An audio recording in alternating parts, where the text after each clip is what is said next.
The Adventures of Pinocchio. By Carlo Collodi.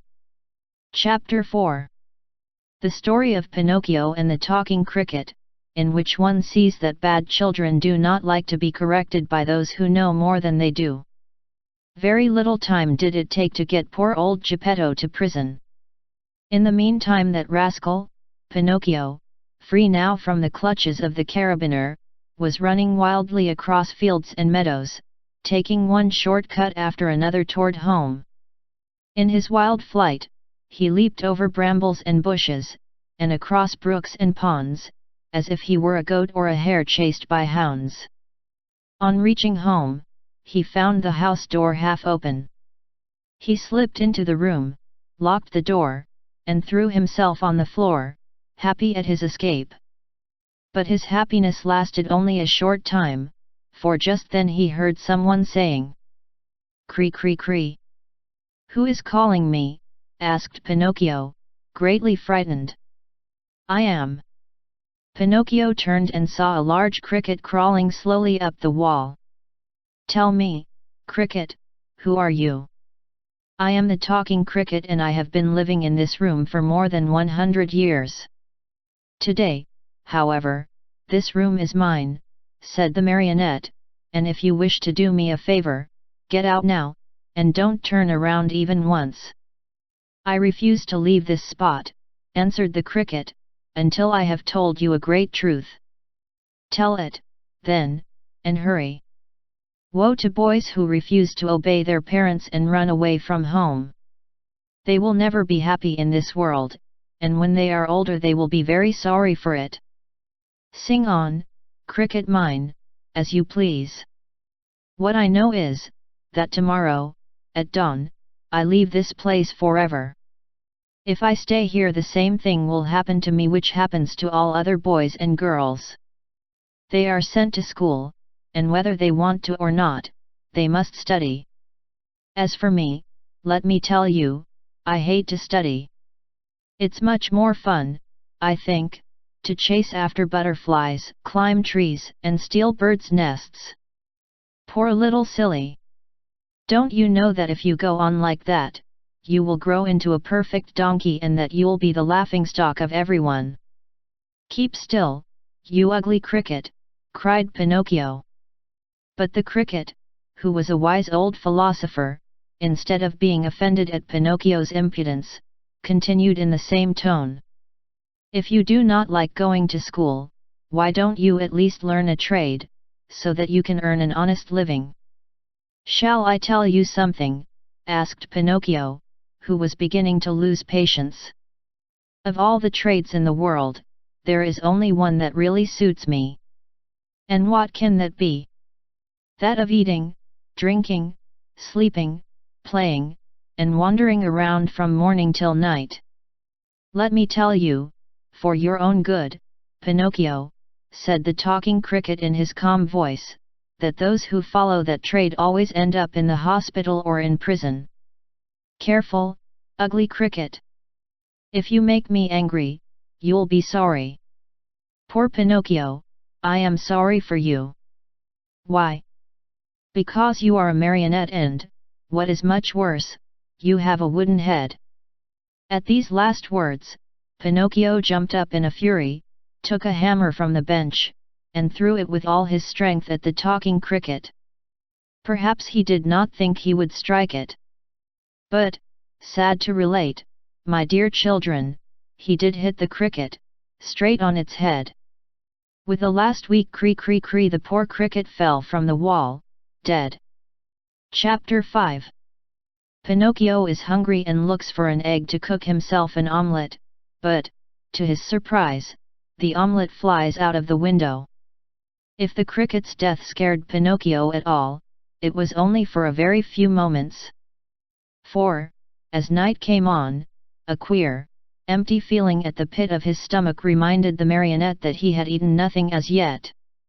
A boy's appetite grows very fast, and in a few moments the queer, empty feeling had become hunger, and the hunger grew bigger and bigger, until soon he was as ravenous as a bear. Poor Pinocchio ran to the fireplace where the pot was boiling and stretched out his hand to take the cover off, but to his amazement the pot was only painted.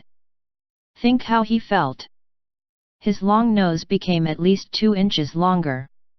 He ran about the room, dug in all the boxes and drawers, and even looked under the bed in search of a piece of bread, hard though it might be, or a cookie, or perhaps a bit of fish.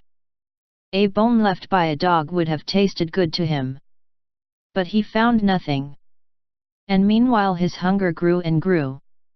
The only relief poor Pinocchio had was to yawn, and he certainly did yawn, such a big yawn that his mouth stretched out to the tips of his ears. Soon he became dizzy and faint.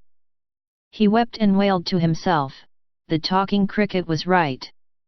It was wrong of me to disobey father and to run away from home. If he were here now, I wouldn't be so hungry. Oh, how horrible it is to be hungry."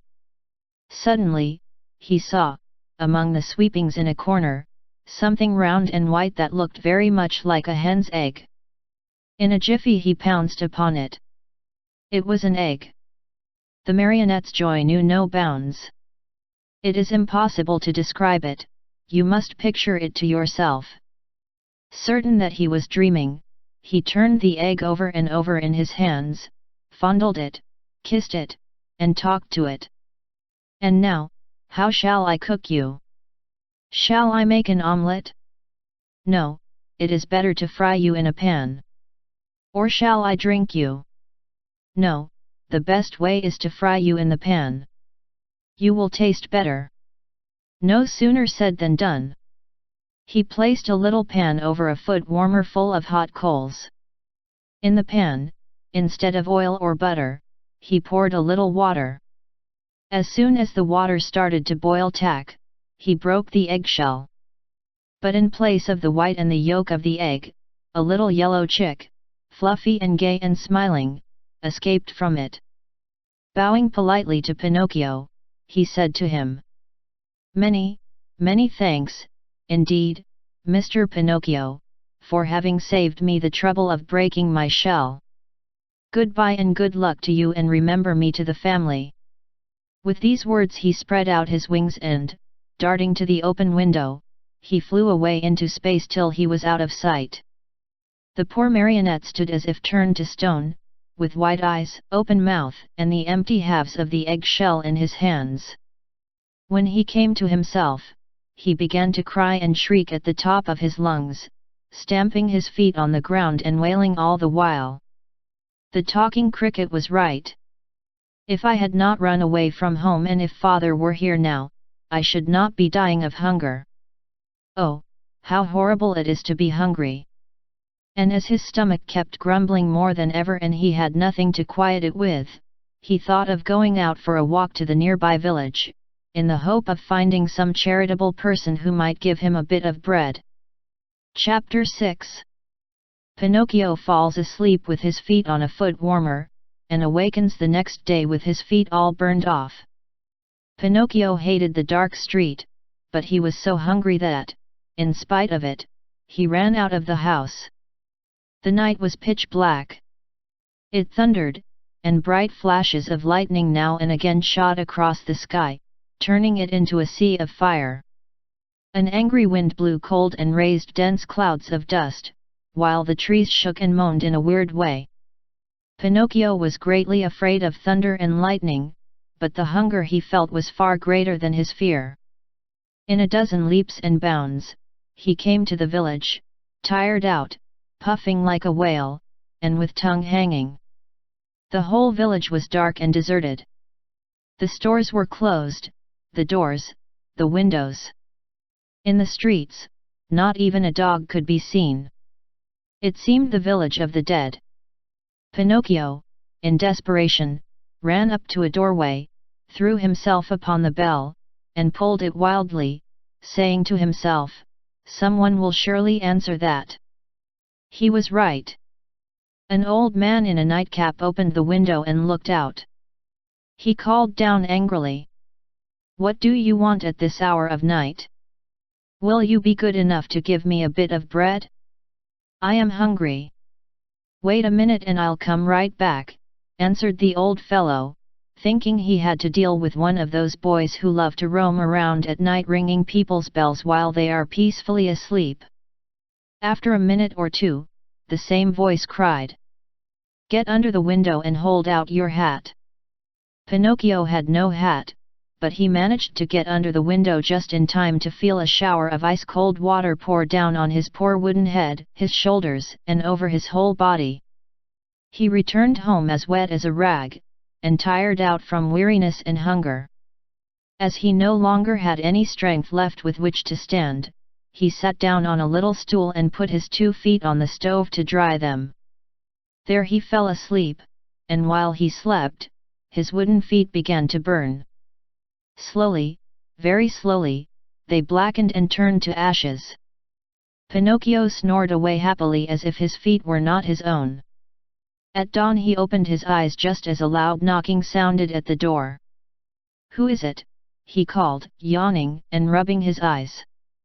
"It is I," answered a voice. It was the voice of Geppetto.